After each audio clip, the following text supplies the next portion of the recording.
Welcome to star 9 news.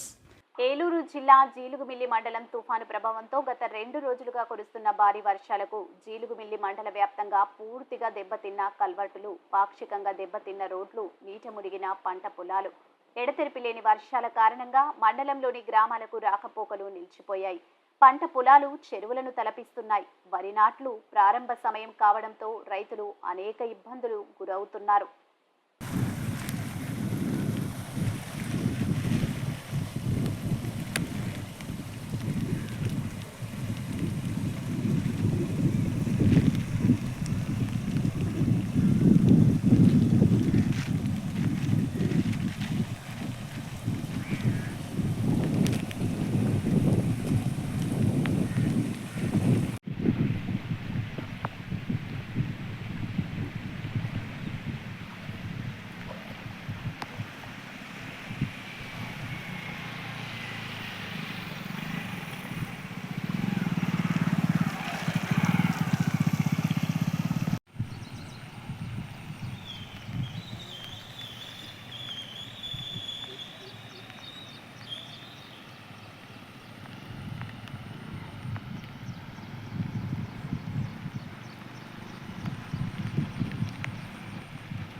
Hey,